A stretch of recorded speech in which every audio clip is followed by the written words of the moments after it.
I remember standing outside the courthouse that morning, my heart hammering against my ribs like it was trying to escape. The cold air bit at my cheeks, but it was nothing compared to the chill that ran down my spine when I first heard the whispers. A neighbor, voice low and casual, said it like it was nothing.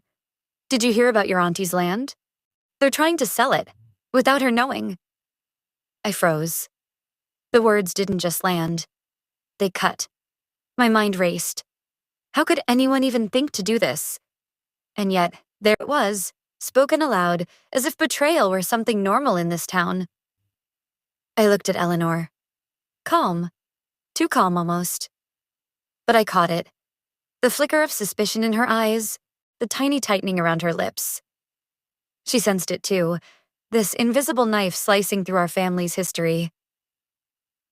The humiliation began in earnest when we attended the local town meeting later that day. We thought it was routine, a casual gathering to discuss zoning updates. But as soon as we stepped into the hall, my stomach churned. The real estate agent, smiling and smooth, was pitching the sale, our sale, in Eleanor's absence. His words dripped with familiarity, like he had known her land intimately for years while she sat right there, unheard, invisible in her own story. I felt the sharp sting of powerlessness hit me square in the chest. There were her acres, our legacy, and there we were, forced to watch someone misuse her name, manipulate contracts, and speak of her as if she were incapable of understanding or resisting. Eleanor rose from her seat, slow and deliberate. Her voice was calm but icy, slicing through the murmurs of the room. "Excuse me," she said, eyes locked on the agent. "You have no right to speak for me, to offer my property without my consent." The room went silent, but the smirks didn't fade. Some of the neighbors exchanged glances, others whispered, their amusement cruel and unnecessary. My stomach twisted, a mix of anger and helplessness. I wanted to shout, to defend her, to make them all understand the audacity of their actions. But I held back. Eleanor's calm was her weapon. My panic could only ruin it. Rumors didn't take long to spread. By that evening, snippets of the incident were circulating across social media. They mocked her, calling her stubborn, out of touch, incapable. Every notification that popped up on my phone felt like a slap to the face. The humiliation wasn't just local. It was viral, intangible yet crushing. I could feel the tension in the air, the whispered conversations, the smell of stale coffee lingering from the meeting hall, the heavy weight of dozens of eyes, some sympathetic, most amused. Every glance, every subtle smirk, stoked the fire of indignation inside me. I recalled the helplessness that had clawed at me during that meeting. I had wanted to step forward, to scream, to protect her, but the fear of making things worse chained my voice. All I could do was stand there, absorbing every insult, every microaggression, and channel it into silent fury. When we finally left the meeting behind us, it felt like walking through a haze. Our reputations were subtly tainted, whispers following us like shadows. But Eleanor's pride, though scratched, remained unbroken. She walked beside me with measured steps, eyes forward, already plotting, already turning humiliation into a quiet, simmering strength. That day, I understood something vital. They had thought they could humiliate her, break her, steal what was ours. But they hadn't counted on Eleanor. They hadn't seen the storm gathering behind that calm exterior, the fire beneath her composed gaze. And I knew deep down, this was just the beginning. I remembered the stories Eleanor used to tell, though they were never simple tales. They were warnings, lessons etched in pain. Decades ago, she had faced betrayal from within our own blood. A cousin who schemed, twisted truths, and won the temporary trust of her parents. I can still see the shadow in her eyes when she recalls it, a haunting echo that never fully leaves her.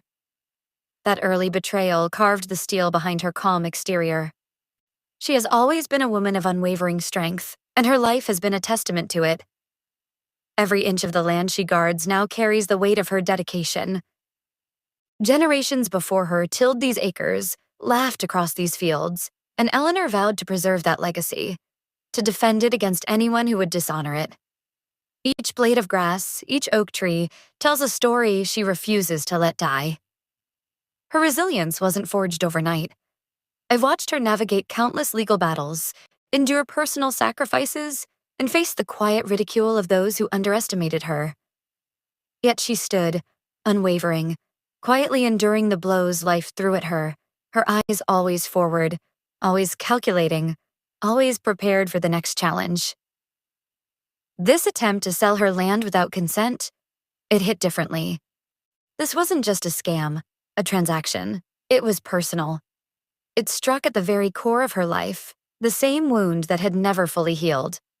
I recall nights when I watched her by the window, silent, staring into the darkness as if seeing through it all. Her eyes held the weight of pain, but also the sharp glint of determination, the kind that promised consequences for anyone daring to cross her. Eleanor has sacrificed so much for our family, quietly, invisibly. Outsiders never saw the long nights she spent reviewing paperwork, negotiating, protecting our inheritance from prying hands. That's why this attempted sale felt like an assault on all of us, not just her. I think back to the lessons she instilled in me as a child. Fairness, patience, justice, the power of silent endurance. Those lessons weren't abstract. They were survival tools, handed down in the form of her quiet strength. Even now, I notice the hidden trauma in her subtle gestures. A clenched fist when she thinks no one is watching. Trembling hands she forces into composure, her controlled breath masking the storm beneath. Each movement tells a story of betrayal survived, of battles fought quietly. The bond between us has never been stronger. Her pain seeps into me, igniting a fire I didn't know I carried. Every insult, every whispered attempt to diminish her, fuels my drive for justice. Her struggle has become mine, and in that shared fury, I understand. Crossing Eleanor is not a mistake someone recovers from. It's a danger they'll regret for the rest of their lives. Our first attempts to reach the agent and the buyers were met with thinly veiled contempt. Every call, every email, every knock on their doors was answered with smirks, condescension, and a kind of deliberate delay that felt like a test of our patience. I'm sure Mrs. Thompson wouldn't mind if we just... One agent began, and I cut him off mid-sentence, but he only smiled as if my interruption amused him. Eleanor sat beside me, calm on the surface, yet I caught it. The flicker of restrained rage in her eyes. It was subtle, almost imperceptible to anyone else, but I saw it. Her hands rested lightly on the table, but the tension in her knuckles betrayed her fury. She was calculating, waiting, and I knew she was already plotting her next move. We began gathering evidence with methodical precision. Contracts, emails, phone recordings, every word, every signature mattered. Nothing could be left to chance. I watched Eleanor cross-reference documents, her eyes scanning each line, memorizing details, finding inconsistencies, all while maintaining the poise of someone untouchable. The confrontation happened in a crowded cafe. I remember the hum of conversation fading into the background as our eyes locked with the agent. Words were sharp, measured, each syllable designed to cut and expose. "You think you can do this without consequences?" Eleanor said, her voice calm but with an edge that silenced nearby chatter. The tension was palpable. The air seemed to thicken around us, heavy with anticipation and dread. Neighbors began taking sides. Some whispered their support, hesitant but genuine, while others mocked her, calling her stubborn, imagining she'd crumble under pressure. Every glance, every murmur carried weight. I felt the community's eyes on us, weighing our actions, judging, speculating. The emotional weight grew unbearable at times. Sleep became scarce.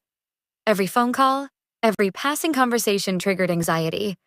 I would lie awake at night, listening to the wind rustle through the trees on Eleanor's land, imagining the agent's smug faces, imagining the betrayal replaying in slow motion. Then came the discovery that chilled me. The land sale was already in motion. Forged signatures, hidden clauses, manipulations meant to make it appear legitimate. My stomach turned, but Eleanor's face remained calm. I saw her lips tighten slightly, the only sign that fury simmered beneath. She refused to be intimidated. Secret meetings with a trusted attorney became our sanctuary, her calm demeanor masking the storm of plans forming behind her eyes. Every detail discussed was a countermeasure, every step calculated to ensure justice. I felt the pressure of public scrutiny weighing on us. Townsfolk debated the morality of the attempted takeover, opinions tossed like stones across our path. But our personal history with the land gave us strength. Every childhood memory, every family story, every ounce of sweat and love poured into those acres reinforced our psychological edge. The emotional stakes escalated. This wasn't just property anymore. This was dignity. This was legacy. This was the truth being held hostage. And in Eleanor's quiet, relentless determination, I realized we were no longer fighting for land alone. We were fighting to reclaim everything they thought they could take from us. The phone rang late that evening, piercing the silence of Eleanor's study. I answered first, and a voice, low, urgent, almost trembling, spilled secrets no one outside the real estate firm should have known. A whistleblower. Someone on the inside willing to risk everything to reveal the truth. My pulse quickened, adrenaline spiking, as they detailed forged contracts, hidden communications, collusion designed to strip Eleanor of her land. I remember the moment we sat together, staring at the emails and scanned documents on the table, heartbeats loud in the quiet room. Forgery. Collusion. Every signature manipulated, every clause twisted to benefit strangers at her expense. I could see the calm calculation forming in Eleanor's eyes, the pivot from defensive caution to measured, assertive planning. She was no longer reacting. She was orchestrating. Then, as if the universe wanted to test her resolve further, a former friend of the lead agent appeared. Nervous, hesitant, but bearing testimony that deepened the sense of betrayal. This wasn't just business, this was personal. We listened as they revealed phone calls, private meetings, and intentions hidden from the public eye. Each word was a knife exposing the network that sought to exploit Eleanor and countless others like her. The confrontation came fast, cinematic in its intensity. Eleanor faced the lead conspirator in the small office where deals had been secretly made. Her eyes were cold, unwavering, piercing straight through the layers of lies. Her voice cut the room like glass. "You thought you could do this without me noticing?" she said, every word deliberate, controlled, a force no one could dismiss. The man faltered, smirk gone, realizing the storm he had underestimated. Word of her audacity spread quickly. Whispers in the town shifted into attentive stares, curiosity, speculation. The balance of power was tilting, the public sensing the reversal before the agents themselves did. I could feel it too. A surge of hope mixed with adrenaline, a recognition that victory was no longer just possible. It was inevitable if we remained precise. Eleanor contacted local authorities the very next day. Every piece of evidence, every testimony, every forged signature was laid bare. The agents scrambled, caught off guard, exposed to a world they thought would never look closely. The weight of their arrogance came crashing down, and in that moment, the full scope of the betrayal became clear. This land sale was part of a larger network targeting elderly owners, exploiting their trust, their silence, their perceived vulnerability. We braced ourselves for the storm, legal battles, social scrutiny, whispers turning into headlines. Every move had to be deliberate, every step calculated. But standing beside Eleanor, watching her strategy unfold with unflinching precision, I felt a surge of certainty. This time, the story would not be theirs.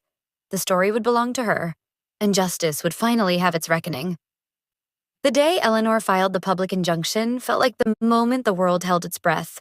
The courtroom became a theater of tension, every eye fixed on us, every whisper charged with anticipation. I could feel my own heartbeat echoing in the polished wood, in the hushed murmurs that seemed to stretch into eternity. The agents sat across from us, their condescending smiles faltering the moment the judge called the session to order. I watched their confidence crumble as Eleanor's team began laying out the evidence. Contracts twisted and forged, hidden communications revealing deceit, promises made and broken in the shadows. Eleanor stood, calm but radiating a quiet ferocity. She delivered her statement with a precision that cut through the murmurs like a blade. "This land belongs to my family. You thought it was yours to take," she said, voice steady, voice searing, leaving the courtroom stunned into silence. Every word carried the weight of years of patience, strategy, and endurance.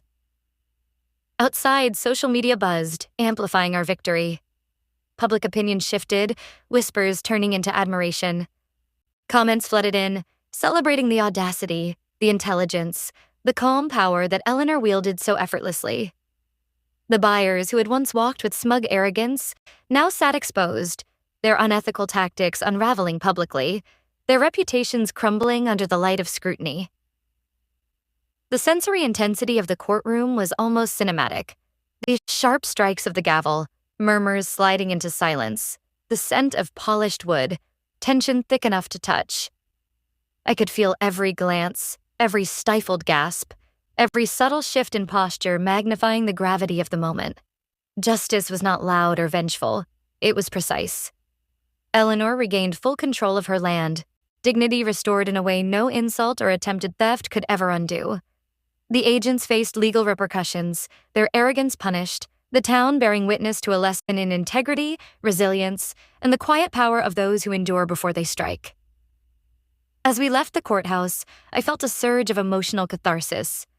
Witnessing Eleanor transform humiliation into triumph was like watching sunlight break through storm clouds. Later, walking the land together, sunlight cast long, victorious shadows across the fields she had fought so hard to protect. Every acre felt alive, reclaimed, honored, and I knew that nothing could ever take this from her again. Even after the courtroom storm settled, I could feel the deep emotional scars the ordeal had carved into all of us. Yet in the quiet that followed, I also sensed healing. Justice had been served, but the tension lingered like a shadow, a reminder that vigilance would always be necessary. Eleanor's calm, quiet demeanor returned, but it was different now. Stronger, wiser, tempered by the fire of betrayal and the triumph of measured strategy. She moved with deliberate grace, teaching me through every action that patience and careful planning could be more powerful than raw anger. The community, once whispering and skeptical, began to recognize her legacy. Respect replaced doubt. Neighbors who had once judged her now nodded in acknowledgement of her strength, her integrity, her unshakable commitment to what was right. Small victories unfolded quietly. Apologies returned from those who had doubted her. Support came from unexpected allies, people who had watched silently but were inspired by her resilience. Every gesture, every acknowledgement felt like a confirmation of the power she had quietly wielded all along. Legal documents were finalized. Agents were penalized. Buyers retracted their offers. Our victory was undeniable, a permanent mark on the record of those who had tried to undermine us. Eleanor's land, our heritage, was safe, and the injustice had been fully reversed. But Eleanor didn't stop there. She began mentoring others, teaching them how to protect their assets, how to channel pain into empowerment. She transformed her struggle into a blueprint for resilience, guiding those who might otherwise fall victim to the same traps. Walking the land with her, I felt it breathe again. Every field, every corner, every tree stood as a testament to survival, to endurance, to a legacy unbroken. The soil under our feet seemed charged with the strength of generations, a living symbol of what we had defended. I also recognized my own growth. Watching justice executed with intelligence rather than rage reshaped my understanding of power, patience, and the quiet art of winning without losing your soul. The betrayal no longer dominates our story. It no longer defines us. Instead, dignity, legacy, and the knowledge of earned victory now shape the narrative of Eleanor, of our family, of this land. And yet, in the back of my mind, a note of caution remains. We have learned lessons here that will guide us forever. Vigilance, patience, intelligence. These will always be our weapons. And as long as we remember, no one will ever dare threaten what Eleanor has fought to protect again. I turned to the camera, my voice steady but carrying the weight of every moment we endured. There are lessons in this story, I begin. Lessons about resilience, about vigilance, and about the quiet power of justice. I let the words linger, emphasizing that revenge isn't cruelty. It's not about hurting others, I say. It's about exposing the truth, reclaiming your dignity, and standing firm when the world expects you to crumble. I recount the journey, taking viewers through every painful step. The humiliation, the whispered betrayals, the sleepless nights spent planning, and the slow, deliberate rise to triumph. Each detail resonates, a mirror of the emotional roller coaster Eleanor and I lived through together. Then I focus on Eleanor, her calm, a weapon sharper than any anger. Notice how she never lost composure, I explain. Her strength lay in restraint, in strategy, in patience. That's what defeated them. Not fury, but intelligence. I encourage the audience to stand firm in their own lives. When others try to undermine you, when they think they can steal what's yours, don't rush to fight. Observe, plan, execute with precision. The story becomes universal, transcending our personal pain. Humiliation and betrayal transform into guidance, a blueprint for navigating deceit, for reclaiming what is rightfully yours without sacrificing your integrity. I pause, letting the moment breathe and reflect. Sometimes silence, patience, and strategy are louder than anger. Sometimes, waiting for the right moment delivers justice in its purest form. The camera captures subtle imagery, the wind stirring over the land, sunlight glinting on Eleanor's face, the earthy scent of soil rising from the field she protected. Each element symbolizes the restoration of power, legacy, and peace. I end with a call to action, my voice firm, compelling. If you've ever faced betrayal or injustice, remember, truth has a way of revealing itself. Stand your ground, plan wisely, and trust in the process. The shot fades as Eleanor walks her land, tall and unbroken, each step confident, each shadow cast long in the late afternoon sun. Victory resonates in the wind, in the soil, in every frame, an unspoken promise that dignity, patience, and strategy will always triumph.